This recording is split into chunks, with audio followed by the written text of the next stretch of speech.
Hello, Gemini. Welcome to the Plaid Oracle. Your reading begins with self-love. It also has, in the visible underline, our sacred selves with this heart-forward image. And below that is fertile ground. And then the very bottom of the deck is the leader.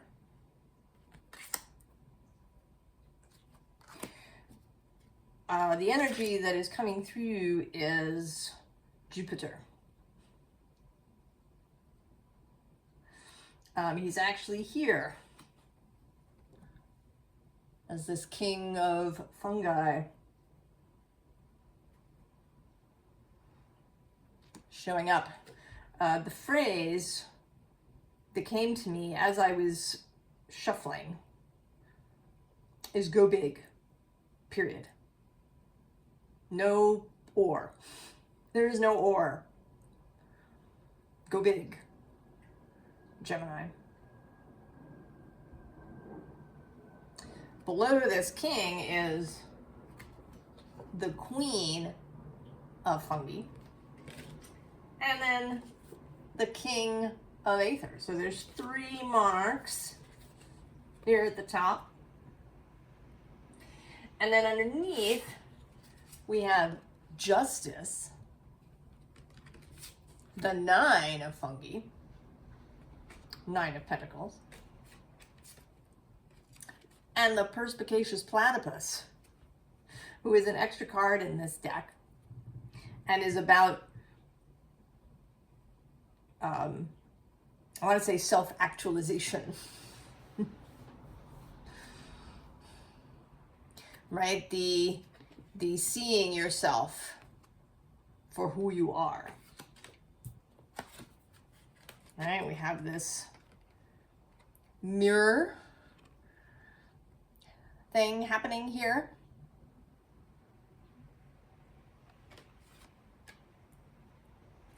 So that if you have, up until this point, been playing it small, I don't know, I have all these phrases coming into my mind, right? Go big, playing it small, self-actualization, that I don't normally use. I don't know, there's something about that. There's something about taking things for yourself.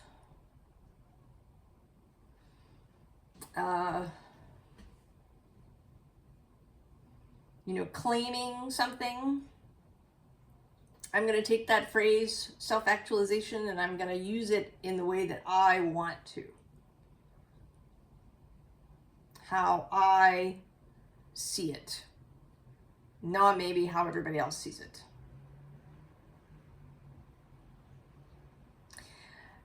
And maybe this is something, I don't know, that's new to you, Gemini. There is one could see Gemini, perhaps, as an energy that doesn't claim things. That watches it all rush through, that moves focus from thing to thing. That is excited about all of the wind rushing in, the words, the ideas, the concepts, there is an excitement about that.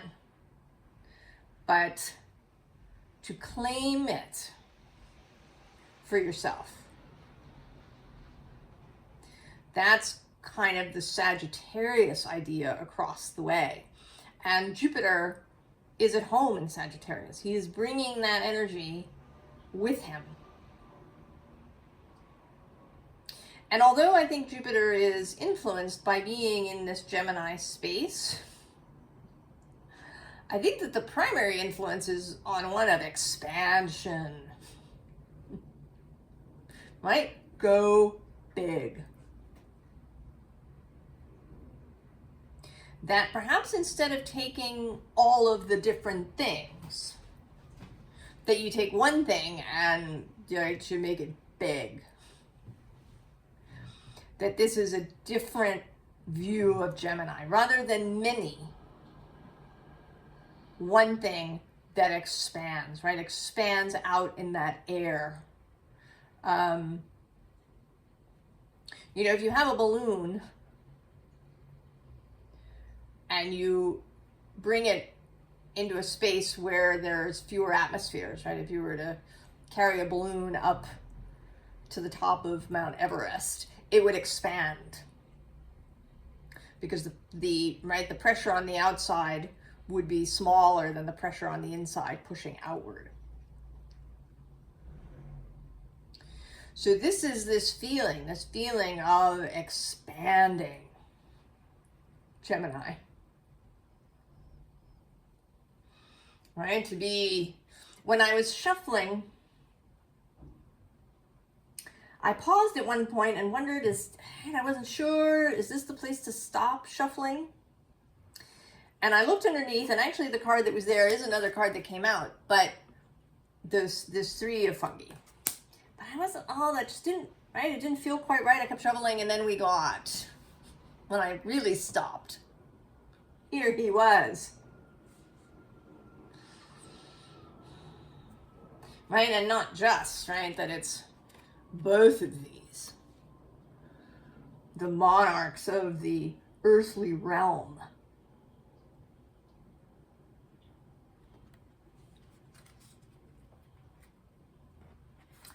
So then we have death, because this may require some sort of transformation.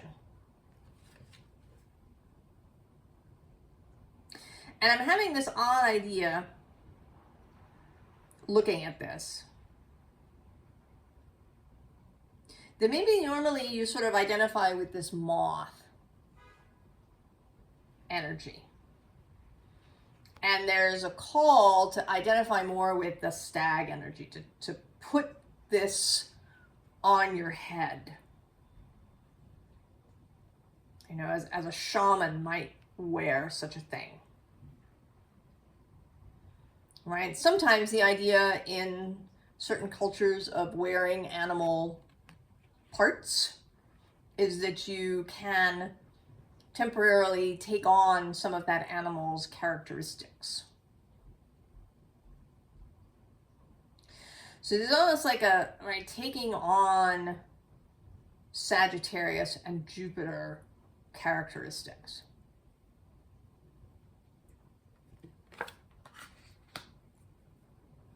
This expansive nature of Jupiter, this focused nature of Sagittarius. There's also this idea with the leader of taking charge a little bit. Maybe of yourself, but maybe, of other people, perhaps, in ways that maybe you don't. I mean, that's another, right? We have these three monarchs, and there's this headdress. We're going to run into more authority figures as we go. And then strength. And this strength, which doesn't just have a lion, it's got this whole group. There's a tiger and a leopard and a bear and then this lamb that seems to be completely unconcerned about being among all these predators.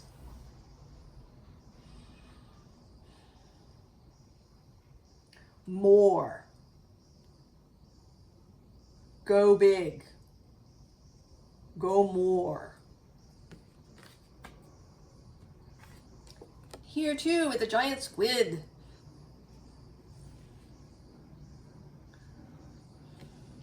And, these children are very matter of fact about this.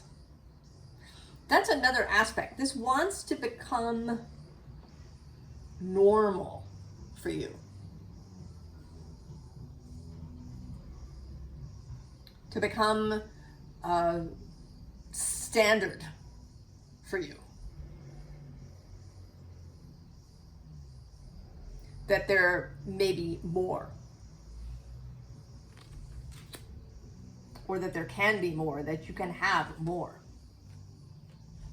And then the Three of Fungi. And what particularly stands out today is that the clouds are shifting. Right? There are now clear skies over this primary figure. The clouds, as I see them, are moving away that way. They're being pushed by the wind. Or maybe even pushed by this expansion. Right? That the air here is expanding out and pushing these clouds out of the way. For me, the Three of Pentacles is often a card of collaboration with spirit.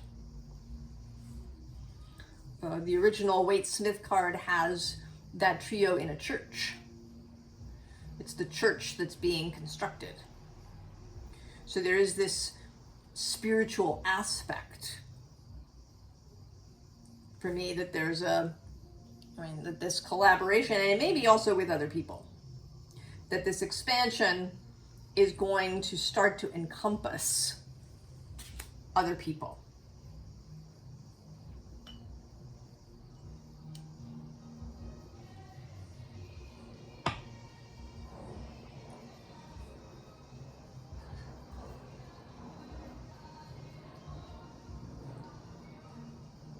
I don't know if you can hear, if you'll be able to hear, there's music outside that suddenly swelled in volume. And the High Priestess, look, she's expanding. Right, this moon. I picture this moon as having started, it's very small, and she's expanding it. This Four of Pentacles, which isn't the usual kind of, I don't see this card as a kind of grasping energy, but as an exultant energy, right? There's these pentacles, and their power is creating this flame. So the resources that you have, ideas that you have, any kind of energetic currency that you have is also expanding outward. Below that is the Three of Cups. So again, encompassing other people, a celebratory energy. Below that actually is the Herald of Wands. And then I'm going to go one more, the Fool. And then the bottom of this deck, all the bottoms have lots of stuff. First of all, there's strength. And this too feels sort of very Jupiter, right? This image of this, right, of this figure who's so well muscled. There's an expansive, right, the strength of it. And then we have the Seven of Pentacles. The right stuff is growing. What may have started out as 3 or as 1 is expanding to 7. And then we get the King of Pentacles again. And then the Empress. More. Judgment.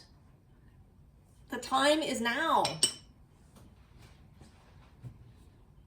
If you've been waiting for something, this is it. Now, interestingly, Jupiter is retrograde currently. If you're watching this when I record it. He doesn't turn direct again until, I actually think it might be February. But I'm going to say that it doesn't matter. And in fact, when planets move retrograde, they are in their closest approach